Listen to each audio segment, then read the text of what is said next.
Hi guys, welcome back to my channel. It's been a hot minute since I sat down here and created videos.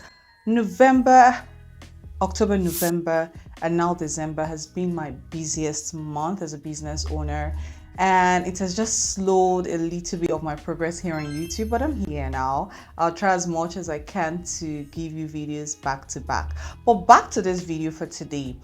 Something happened recently that triggered me in creating this video. We know how we've been seeing this thing on social media where people say, oh, they are haters, friends and families will never patronize you the way they patronize the celebrities. I haven't seen that a lot, and I have a different view though.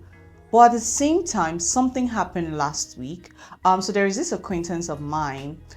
She's a very good customer of my brand called Ladies and Scarves. She buys a lot from me, from accessories to scarves to handbags. She buys a lot from me, and she's also a small business owner, right?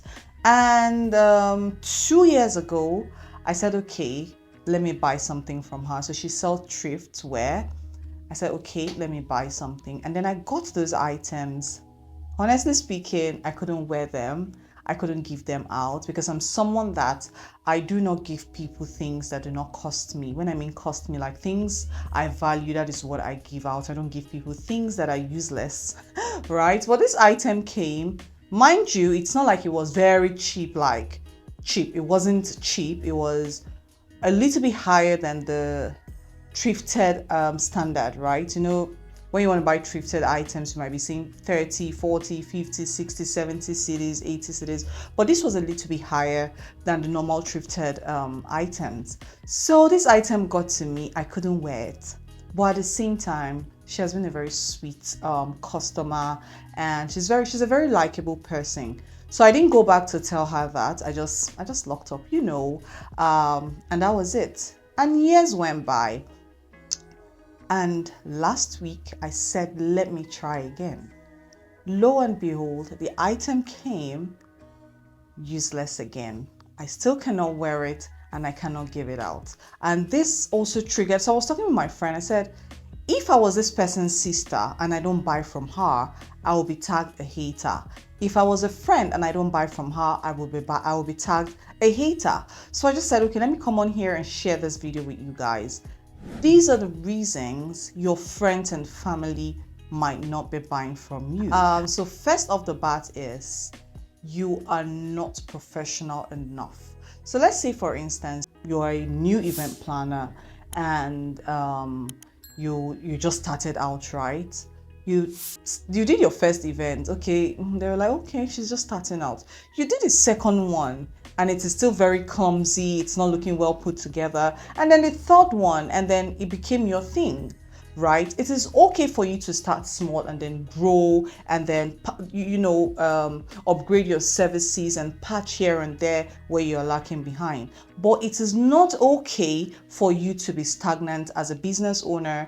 It might be service or product based. It is not okay for you to be stagnant with your products or services. Now imagine I'm a friend to an event planner, a new event planner, and then you're clumsy, your services are not okay, and I have a certain standard.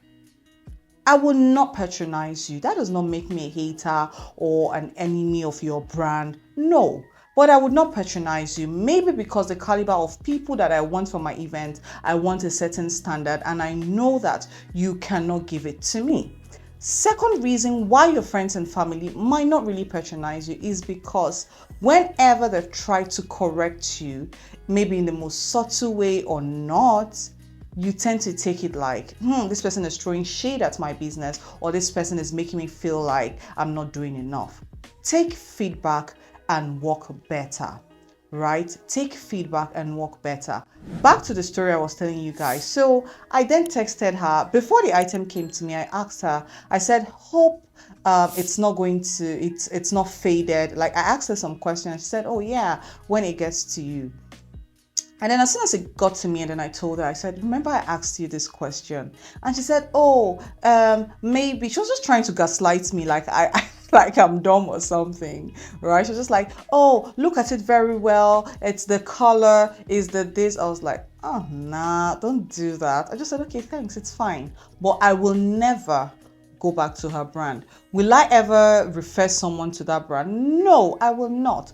But rather, I've been on here on YouTube, and I've talked about where I get like my fancy, these tops I wear. I get them from Akiba's Closet. I've talked about that lady's page, right? I have referred a lot of people to her. I've even told her, tag me whenever you want to post my pictures, so people really know that I patronize your brand, because she's diligent at what she does. She's very apt, right? So try to make sure that you take feedback very well. You're not always angry when your friends and families are talking to you about the progress of your business.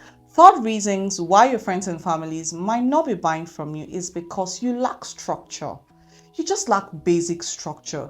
Yes, they're your friends and family, but at the same time, one thing we don't understand. My sister says this thing: in as much as we are close, she's my best friend and all of that. You know, when she pays me for business consulting, the way I switch up on her, and she'll be like, but we are just talking and we have been speaking pidgin and we have been laughing. The way you switched up, and I tell her, you paid for this service and I'm going to give you premium of what you have paid for, right? So sometimes you might not just be professional enough. You might not just have a structure enough, right? You're just everywhere, all over the place. And they might not necessarily want to associate themselves with that kind of brand, right? So you want to look into all of these things. These are real reasons why your friends and families will not buy from you. And I'm not also saying your friends and families are not haters. Some might be haters, and maybe in quotes they don't want your growth and all of that. But I have said this on here before. When you start selling to absolute strangers, people that haven't met you before, you convince them to buy from you or to use your service, then you have started a business. But if you're thinking, oh, it's my friends and family that will keep me in business, oh, they have to buy from me, have a second thought. Now think about it. Let's say, for instance, you have a brand like me called Ladies and Scarves, right? How many scarves do you want to own? How many times will you continue to buy scarves? What if you don't like scarves? Let me give you guys another story. Whenever I travel home to see my mom, I get her a lot of scarves, cashmere, and the likes. And then there was one time she was like, hey, Tare, I have a lot of scarves now. Please, when next you're coming, bring me handbags. So imagine, right? Yes. So sometimes you might have a product or service that they might no longer need at that moment, right? That does not mean they're haters or they do not want your growth. However, we also see friends and families that will go outside, take money outside for something that you can do. Have you ever thought to say that maybe you're not portraying yourself like the professional that you are? Right? You see people say, oh, I can bake this cake, but they took their 1 year baby's birthday cake to a competitor instead of them to bring it to me. Sometimes it's the way you package yourself. See, if any of my brothers should call me and say, okay, I need a gift set for a friend, I'll tell them, okay, what's your budget? Okay, what do you like? I talk to them very, very professional. I'm like, okay. And the next thing, I send you an invoice. Okay, this is the amount. And that is it.